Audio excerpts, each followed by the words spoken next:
வணக்கம் குருஜி. வணக்கம் சார். சனி வக்ரம் உங்களோட பார்வையில் எப்படி இருக்கு? சனி பகவான் இப்போ 26/7/2026 முதல் டிசம்பர் 10 வரைக்கும் கிட்டத்தட்ட ஒரு 138 நாள் வக்ரகதியில் இருக்கார். இந்த வக்ரம் அப்படிங்கிறது என்ன அப்படின்னா, சாதாரணமாகவே சூரியனுக்கும் சனீஸ்வர பகவானுக்குமே டிஸ்டன்ஸ் ஜாஸ்தி, உங்களுக்கே தெரியும். இப்போ இது வக்ரம் அப்படிங்கும்போதே ஒரு இழுவைன்னு சொல்லுவாங்க. எப்படின்னா, சூரியனோட ஆற்றல் வந்து இந்த சனீஸ்வர பகவானை கொஞ்சம் இழுக்கிறதுனால அந்த வக்ரகதியில் அது பின்னோக்கி செல்கிற மாதிரி ஒரு பிம்பம். ஆக்சுவலாக பார்த்திங்கன்னா அந்த நட்சத்திர நகர்வு தான் இருக்குமே தவிர பெருசாலாம் இது இருக்காது. அப்போ நிறைய பேர் வந்து என்ன சொல்லுவாங்கன்னா, பின்னோக்கி செல்வது அப்படிம்பாங்க. பின்னோக்கியெல்லாம் செல்லவே செல்லாது. எப்படின்னா, இந்த வக்ரம் அப்படிங்கிறது பார்த்திங்கன்னா, இப்போ ஒரு ஹைவேஸில் நீங்கள் போயிட்டுருக்கீங்க, ஒரு பஸ் போயின்னு இருக்குது, உங்கள் பஸ்ஸு பின்னாடியே வந்துட்டுருக்கு, ரெண்டும் கிட்டத்தட்ட ஒரு ஈக்குவல் இதில் போயிட்டுருக்கு. அப்போ நீங்கள் ஜன்னல் வழியாக அந்த வண்டியை பாருங்கள், கிட்டத்தட்ட ஒரு கொஞ்சம் பின்னாடி போகிற மாதிரியே இருக்கும். ஆனால் ஆக்சுவலாக பார்த்திங்கன்னா ரெண்டும் நம்ம இதுலேயே தான் வருது. ஆனால் அந்த வண்டி வந்து உங்களுக்கு பின்னால் போயிட்டே இருக்கிற மாதிரி ஒரு பிம்பம் இருக்கும். ஆனால் ஆக்சுவலாக அது கிடையாது. அந்த மாதிரி இந்த வக்ரம் அப்படிங்கிறது அந்த ஒரு கிரகத்தோட ஒரு வேலையை செய்ய விடாமல் இருக்கக்கூடிய ஒரு அமைப்பு. அப்போ இந்த மீன ராசியில் அற்புதமாக சஞ்சாரம் பண்ணிகிட்டு இருந்த சனீஸ்வர பகவான் இப்போ வக்ரகதியில் இயங்க போகிறார். கிட்டத்தட்ட அந்த சூரியன்லேருந்து 9வது இடம், 8, 9, 10 அதெல்லாம் வந்து பார்த்திங்கனாலே வக்ரம் தான். அப்போ இந்த சூரியனோட நகர்வும் இருக்கும், இந்த சனீஸ்வர பகவானோட இதுவும் கொஞ்சம் கொஞ்சமாக இது பண்ணோம். அதுக்கப்புறம் டிசம்பர் 10 தான் வக்ர நிவர்த்தி ஆறார். ஏன்னா சூரியனும் சந்திரனும் இது சனீஸ்வர பகவானும் ஓரளவுக்கு கிட்டத்தட்ட வந்துடுவாங்க. சனி பகவான் உங்களுக்கே தெரியும், தர்மகாரகன், நியாயவான். அப்போ சில ராசிகளுக்கு ஒரு நன்மை பயக்கக்கூடிய அளவில் இருக்கும் இந்த வக்ரம். சில ராசிகள் கொஞ்சம் எச்சரிக்கையாக இருக்கிற மாதிரி இருக்கும், அவ்வளோதான். ஆக இந்த சனி பகவானோட வக்ரகதி இந்த தடவை பார்த்திங்கன்னா அதே ராசியில் தான் இருக்குது. அதனால் பிரச்சனையே கிடையாது. உத்திரட்டாதி நட்சத்திரத்திலே தான் அவர் வக்ரகதி அடையிறார். அதனால் ஒன்றுமே பிரச்சனை கிடையாது. கும்பராசிக்கு வரப்போகிறதில்ல. ஸோ மீன ராசியில் வக்ரம் அடையக்கூடிய இந்த சனீஸ்வர பகவான் ஒவ்வொரு ராசிக்கும் என்னென்ன பலாபலன்களை கொடுக்க போகிறாருங்கிறத பற்றி பார்ப்போம். அதுக்கு முன்னாடி நம்மளோட ஆன்மீகம் ப்ளஸ் சேனல் நேயர்கள் அனைவருக்கும் ஜோதிட குருஜியின் இனிய வணக்கங்கள், வாழ்த்துக்கள், ஆசீர்வாதங்கள். சப்ஸ்கிரைப் பண்ண அனைத்து இனிய நெஞ்சங்களுக்கும் எங்களது நெஞ்சார்ந்த நன்றிகள். அதேமாரி ஜாதகம் பார்க்கணுன்னு வர்றவங்க என்னோடய வாட்ஸ்அப் நம்பர் கொடுத்துருக்காங்க, அதில் வாங்க. இப்போ இந்த பதிவுக்கு போகலாமா? விருச்சிக ராசி. ராசிக்கு 5ஆம் இடத்துல சனி பகவான் வக்ரம். ராசிக்கு 3ஆம் அதிபதினு சொல்லக்கூடியவர், 4ஆம் அதிபதினு சொல்லக்கூடியவர் 5ஆம் இடத்துல, 8ஆம் அதிபதியோட நட்சத்திரத்தில், இன்னொன்று 11ஆம் அதிபதி. இந்த சனியோட நட்சத்திரமும் அந்த பாவகம் சொல்லியாச்சு. அந்த நட்சத்திரத்தில் வக்ரமாகும்போது இந்த சனியுடைய மாற்றங்கள் எப்படி இருக்கும் இந்த விருச்சிக ராசிக்கு? ஏன்னா விருச்சிக ராசி ரொம்ப கஷ்டப்பட்டாங்க 2023. நான் நிறைய பதிவில் அதை சொல்லியிருக்கிறேன். இப்போ குரு நல்லா இருக்கார். ஆமாம்.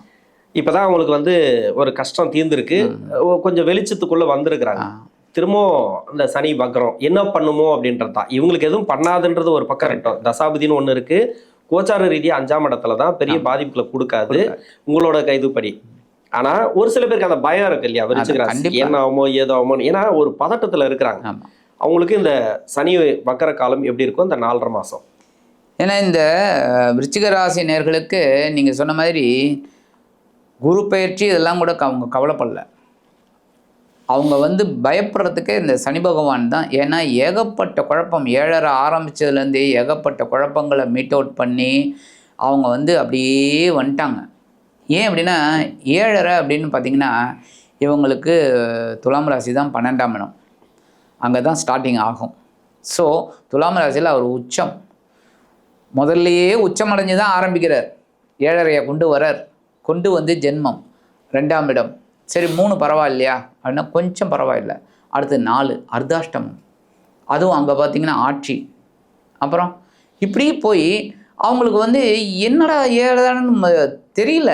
இந்த கண்ணை கட்டி காட்டில் விட்ட மாதிரி அவங்க எங்கேயோ போயிட்டு இருக்காங்க. சரி கட்டை ஊத்தாச்சு, 3ஆம் இடம் வந்தோன்னா கட்டை ஊற்றி விட்டாச்சு. ஆனால் இருட்டு, எங்கே போவாங்க, எங்கே மரம் இருக்குது, எங்கே செடி இருக்குது, எங்கே கொடி இருக்குது, எங்கே பள்ளம் இருக்குது, ஒன்றுமே தெரியல. அப்படி போயிட்டுருக்காங்க. அப்போ இவங்களுக்கு இந்த குரு தான் அப்பப்போ கொஞ்சம் லைட்டாக சின்ன சின்ன வெளிச்சத்தை காமிச்சு இது பண்ணி. இப்போ 7ஆம் இடத்துல வந்து 9ஆம் இடம்ங்கிறது ரொம்ப விசேஷம். இப்போ இந்த குரு வந்து 9ஆம் இடத்துல இருக்கிறது ரொம்ப விசேஷம். ஸோ இந்த குரு 9ஆம் இடத்துல பாக்கியஸ்தானத்தில் உச்சமடைஞ்சு இருக்கிறது ரொம்ப நல்லது. அதே சமயம் இந்த சனீஸ்வர பகவான் இப்போ பார்த்தீங்கன்னா இவங்களுக்கு 5ஆம் இடத்துல வக்ரம் அடைகிறார். 5ஆம் இடத்துல வந்து கொஞ்சம் குழப்பங்கள் இருக்கே தவிர மற்றபடி ஒரு தெளிவாக ஒரு இதில் போயிட்டுருக்காங்க. பட் என்ன அப்படின்னா, ஒரு இந்த வேலையை நம்ம எடுத்தோம்னா நம்மளால் முடியுமா அப்படிங்கிற ஒரு பயம் வந்துடுச்சு அவங்களுக்கு. அதில் தான் போயிட்டுருக்காங்க குழப்பம். மற்றபடி இவங்களுக்கு பார்த்தீங்கன்னாக்க இந்த 3 நாளுக்குடைய அதிபதி 5ஆம் இடத்துல வக்ரம் அடையும் போது கண்டிப்பாக மனம் தெளிவடையும். மனம் தெளிவடைஞ்சாலே வேலைகள் கரெக்டாக போகும். அப்போ இவங்களுக்கு நல்ல ஒரு முன்னேற்றம், ஆன்மீக பயணங்கள் இதெல்லாம் கிடைக்கும். அப்போ இந்த குலதெய்வ பிரார்த்தனை இதெல்லாம் நிகழ்த்தக்கூடிய ஒரு வாய்ப்பெல்லாம் இப்போ டக்கு டக்கு டக்குன்னு கிடைக்கும். அதுமாதிரி இந்த சில பேர் வீட்டில் இந்த சுமங்கலி பிரார்த்தனைன்னு பண்ணுவாங்க, சுமங்கலி பூஜை, அதெல்லாம் நடக்கக்கூடியது வாய்ப்பு. ரொம்ப நாளாக தட்டி போய் இந்த சுமங்கலி பூஜையெல்லாம் இப்போ ஈஸியாக பண்ணிவிடுவாங்க டக்கு டக்குன்னு. அந்த மாதிரிலாம் ஒரு நல்ல நல்ல காரியங்கள் நடைபெறக்கூடிய ஒரு வக்ர பயிற்சியாக தான் இவங்களுக்கு கண்டிப்பாக இருக்கும். ஓகே, சுபகாரியங்கள் அதிகமாக நடக்கும்னு சொல்லுறீங்க. நான் அடுத்த கேள்வி அதான் கேட்கலான்னு பார்த்தேன். இப்போ திருமணத்துக்கு உண்டான காலம் நல்லா இருக்குமா? அது தாராளமாங்க. ரொம்ப நிறைய பேருக்கு கல்யாணம் ஆகலை அப்படின்னா கல்யாண பாகியம் உண்டாயிடும். டக்கு டக்கு டக்கு டக்குன்னு கல்யாணம் நிச்சயம் ஆகிடும். அவங்களே நினச்சி பார்க்க மாட்டாங்க. ஏன்னா கிட்டத்தட்ட அந்த இப்போ ஒரு பெண்ணோ ஆணோ கிட்டத்தட்ட ஒரு 10 வரன்கள் பார்த்துருப்பாங்க, தட்டி போயிருக்கும். டக்குன்னு இப்போ 11ஆவது வரன் அமைஞ்சு போயிடும். அந்த மாதிரி இவங்களுக்கு உடனே 10 வரன் எதிர்பார்க்க போகிறாங்க. அது ஒரு எக்ஸாம்பிளுக்கு சொன்னேன், டக்குன்னு நடந்துடும், எதிர்பார்க்காத போது நடந்துடும். ஸோ திருமண யோகம் கண்டிப்பாக உங்களுக்கு கை கூடிடுங்க. ஏன்னா ஜென்மராசியை வேற குரு பார்க்குறாரு, சந்தோஷத்தை தான் கொடுக்க போகிறார். ஸோ சனி பகவானும் இப்போ வக்ரகதியில் இருக்கார், ரொம்ப அற்புதம். கண்டிப்பாக நவம்பர் டிசம்பர் கல்யாண யோகம் உண்டாயிடும். அப்படியே போகிற போக்கில் தட்டி கொடுத்துட்டு போயிடுவார். ஓகே, விருச்சிகத்துக்கு ரொம்ப நாளாக கடன் பிரச்சனை இருக்குது. அந்த கடன் பிரச்சனை தீருமா? ஏன்னா 8ஆம் அதிபதியோட நட்சத்திரத்தில் வக்கரமாக்குறார் இல்லையா? ஆமாம். மேல்கொண்டு கடனை ஏற்படுத்துமா, இல்லை கடன் பிரச்சனை ஏதாவது தீர வாய்ப்பு இருக்கா? கடன் சுமை கண்டிப்பாக ஏறுங்க. என்னடா அது இப்படி 19 போட்டு உடச்சாரு அப்படின்னு நினைக்காதீங்க. என்னடா இப்படி சொன்னால் அப்புறம் எல்லாம் பயந்துருவாங்களேன்னு. கண்டிப்பாக ஏறும். ஆனால் கவலைப்பட வேண்டாம். ஏன்னா அந்த கடனையும் சிறுக சிறுக அடைக்கக்கூடிய ஒரு வாய்ப்பையும் இந்த குருபகவான் 2, 5 கூடையவன் 9ஆம் இடத்துலேருந்து கண்டிப்பாக கொடுத்துருவார். ஸோ எவ்வளவுக்கு எவ்வளோ கடன் ஏறினாலும் கவலைப்பட வேண்டிய அவசியமே இல்லை.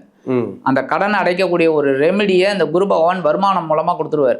ஸோ இவங்க உழைப்பாங்க, அந்த உழைப்புக்கு உண்டான வருமானம் கிடைக்கும், வருமானத்துக்கு உண்டான கடனை அடைச்சிட்டு போயிட்டே இருப்பாங்க. ஸோ கடனை பற்றி கவலைப்பட வேண்டாம். ஓகே, இந்த காலகட்டத்தில் லாபம் எதிர்பார்க்க முடியுமா தொழில் ரீதியாக? ஏன்னா லாபஸ்தானத்தை சனி பார்க்குறாரு இல்லையா? அதனால இன்னொன்று லாபஸ்தானாதிபதியோட நட்சத்திரத்தில் தானே சனி வக்ரமாக்குறாரு. ஆமாம், 3 நாள் அவரோட நட்சத்திரம். அதை விட்டுருங்க, அவரு தான் விருச்சிகத்துக்கு ஆகாத ஆளாச்சே, கஷ்டத்தை கொடுக்கக்கூடியவராச்சு. கரெக்ட். 3 நாளுன்னா பெரிய கெடுபலங்களை செய்யாது அப்படின்னு கிடையாது. செவ்வாயோட லக்னங்களுக்கோ செவ்வாயோட ராசிக்கு சனி நன்மை செய்யாது. கண்ணை மூடிக்குன்னு அவர் என்ன செய்யணுமோ அதை செஞ்சுட்டு போவார். கரெக்ட். எனக்கு நீ எதிரி, உனக்கு என்ன பண்ணணுமோ அதை நான் பண்ணுவேன் அப்படின்ற மாதிரி. ஆனால் அதை பண்ண விடாம நம்ம பாத்துக்கணும். ஆனா இதுல என்னன்னா நீ கரெக்டா இருங்கிறாரு. அதுதான் நீங்க சொல்றீங்க. ஏன்னா நான் பண்றத பண்ணுவேன், ஆனா நீ பண்றத பண்ணு, நான் அடங்கி போறேன்றுவார். ஏன்னா அடங்கிடுவார் அவரு. கண்டிப்பா நல்லது செஞ்சா அடங்கிடுவார். சோ செவ்வாய்க்கு அவர் வந்து பகை அப்படி இப்படி அப்படின்னா கூட கவலைப்பட வேண்டிய அவசியம் இல்லை. நீ கரெக்டா இரு. சனி பகவான் கரெக்டாக இருப்பார், ரொம்ப கரெக்டாக இருப்பார். சூப்பர், கொடுத்து விடுவார். அப்போ நம்ம கவலைப்பட வேண்டிய அவசியமே இல்லை. ஏன்னா அதில் தான் விசாகம் நட்சத்திரமும் வருது, அனுஷம் அவரோட நட்சத்திரமே அங்கே தான் இருக்கு. அப்புறம் மன்னிக்க ஒரு இடம் இருக்கு. அப்போ அங்கே அனுஷம் வரக்கூடாது, அங்கே சனி பகவானோட நட்சத்திரம் வரக்கூடாது, பகை வீடு அங்கே எப்படி வரலாம்? அப்போ வருதுன்னா கண்டிப்பாக நம்ம கரெக்டாக இருந்துட்டோம் அப்படின்னா கண்டிப்பாக நடக்கும். அதனால தான் நான் சொன்னேன் 12ஆம் இடத்துல வந்து அவர் உச்சம். ஸோ இவங்களுக்கு எப்போவுமே செலவாளி, இவங்க எப்பவுமே கண்ணாபின்னான் செலவு பண்ணக்கூடியவர்கள். அதை மட்டும் இவங்க கரெக்ட் பண்ணிட்டாங்கன்னு வச்சுக்கோங்க, கடனே இருக்காது, சந்தோஷமா இருப்பாங்க, சேமிப்பு இருக்கும், நல்ல ஒரு முன்னேற்றம் உங்களுக்கு கண்டிப்பாக கிடைக்கும். அதே மாதிரி இந்த இடத்துல பார்த்தீங்கன்னா கடன் எவ்வளவுக்கு எவ்வளவு இருந்தாலும் கடன் சுமை குறையும். 1, 2வது தொழில் வியாபாரம் இவங்க கவனமாக இருக்கணும். ஏன்னா இவங்க அடுத்தவங்களை நம்பிடுவாங்க, எப்போவுமே அப்படிதான். செவ்வாயும் பார்த்தீங்கன்னாலே படை தளபதி, உங்களுக்கே தெரியும். படை தளபதி யாரை நம்புவாங்க? படை வீரர்களை தான் நம்புவார் அவரு. நம்பாமல் எப்படி பண்ண முடியும்? அப்போ அந்த படை வீரர்கள் கரெக்டாக இருக்காங்களாங்கிறத மெயின்டைன் பண்ணுறது தான் படை தளபதியோட வேலை. அப்போ இவங்க அப்படி தான் இருக்கணும். எப்படின்னா இவங்க கரெக்டாக இருந்தாங்கன்னா எல்லாமே நல்லபடியாக நடக்கும் தொழில் வியாபாரத்தில். ஸோ இவங்க எல்லாருமே நம்பினாலும் பொறுப்புகளை இவங்க வச்சுக்கிறது தான் கரெக்டு. வச்சுக்கிட்டு அப்படி பண்ணினா தான் தொழில் வியாபாரம் நல்லபடியாக இருக்கும். இல்லைன்னா அதுக்கு உண்டான பாடத்தை இந்த சனி பகவான் கொடுப்பார். ஏன்னா லாபஸ்தானத்தை பார்க்குறாரு. ஸோ லாபத்தை கட் பண்ணுவார். லாபத்தை கட் பண்ண எப்படி பிஸ்னஸ் ஓடும்? பிஸ்னஸ் போகாது, அப்புறம் நஷ்டம்தான். நஷ்டம் அடைஞ்சால் அந்த பிஸ்னஸை எப்படி ரன் பண்ணுறது? அப்போ கவனமாக இருக்கணும், வேறு ஒன்றும் இல்லை. ஓகே. பரிகாரம் இவங்க கண்டிப்பாக முருகப்பெருமான் வழிபாடு முதல்ல. செகண்ட், இவங்க சனி பகவானுக்கு ஒரு அர்ச்சனை பண்ணுறது ரொம்ப விசேஷம். சனிக்கிழமை இவங்க பேரில் ஒரு அர்ச்சனை வருது. நிறைய பேர் இதுலேயும் ஒரு விளக்கத்தை கொடுத்துட்றேன், உங்களுக்கு ஒரு இது இருக்கும். எப்படின்னா, நிறைய பேர் சாமி பேருக்கு பண்ணுறாங்க. கண்டிப்பாக சாமிக்கு எந்த கஷ்டமும் இல்லை, நம்மளை படைச்சதை தவிர அவருக்கு எந்த கஷ்டமும் கிடையாது. அதுதான் பெரிய கஷ்டம் அவருக்கு, அதுதான் ஒரு கஷ்டம். அவர் தான் பண்ணணும் அர்ச்சனை, அவரே பண்ணிக்கணும் நம்ம பேரை சொல்லி. அதனால இப்போ நம்ம பேரை சொல்லி அர்ச்சனை பண்ணுறது தான் விசேஷம். ஏன்னா இந்த உடம்பை கொடுத்தவர் அவர், இந்த உடம்புக்கும் ஒரு பேர். இப்போ ஒன்றும் இல்லைங்க, இப்போ நமக்கு ஒரு உடம்பை கொடுத்தவர் ஒரு பேரையும் கொடுக்குறார், கரெக்டாக? இந்த பேர் நமக்கு எப்படின்னு தெரியாது, என்ன அப்பா அம்மா வைக்கிறது தான் என்ன, அதை இப்போ பிற்காலத்தில் மாற்றிக்கிறது அது அடுத்தது என்ன. அதனால தான் சொல்கிறது, திருமூலர் ரொம்ப அற்புதமாக சொல்கிறார். என்னென்னா, வைத்த பெயரினை நீக்கி ஒரு டெத் ஆனோன்னு சொல்கிறான், ஆன்மா போனோன்னு அந்த பாடி கீழே விழுந்துடுறது பூமியில், என்ன காற்று வெளியில் போயிடுறது, ஒவ்வொன்றா அந்த பஞ்சபூதமும் வெளியில் போயிடுறது பாருங்க, காற்று போயிடுறது, பூமியில் விழுந்துடுறது, பாடி ரெண்டாச்சா. அடுத்தது கொண்டு போய் குளிப்பாட்டிடுறாங்க, என்ன 4வது எரிச்சிடுறாங்க, 5வது தண்ணியில் போட்டு அந்த சாம்பலை கரைச்சிட்டு வந்துடுறாங்க. ஸோ 5 பஞ்சபூதங்கள்லேருந்து வந்த இந்த உடம்பை பஞ்சபூதங்களுக்கே கொடுத்துட்றாங்க. ஸோ வைத்த பெயரினை நீக்கி பிணமென்று பெயரிட்டு சூறை காட்டில் சுட்டிட்டு நீரில் மூழ்கி நினைப்பு ஒழித்தினரே. இதான் இதுவே கான்செப்டே. அவ்வளோதான், முடிஞ்சிடுச்சு. அப்போ வைத்த பெயரினை நீக்கிடுறாங்க, என்ன போனாங்கிறாங்க. இந்த பாடி எப்போ எடுப்பாங்கன்னு தான் சொல்லுவாங்களே தவிர இந்த டாக்டர் சிவபிரகாசத்தை எப்போ எடுப்பாங்க அப்படின்னு யாருமே சொல்ல மாட்டாங்க. அந்த டாக்டர் எல்லாம் போயிடும், பட்டம் பதவி எல்லாம் போயிட்டு பிணம். அப்போ பேரை மாற்றிட்டாங்க. மாற்றிட்டு சூறை காட்டில் சுட்டிட்டு நீரில் மூழ்கி நினைப்பொழித்தினர். நீரில் மூழ்கிட்டு அடுத்தடுத்து காரியங்களை பார்த்துன்னு போயிட்டே இருக்காங்க. இதுதான் நிலைமை. அப்படிப்பட்ட சூழலில் நாம் எப்படி நடந்து கொள்ள வேண்டும் அப்படின்னு நினச்சாலே போரும்.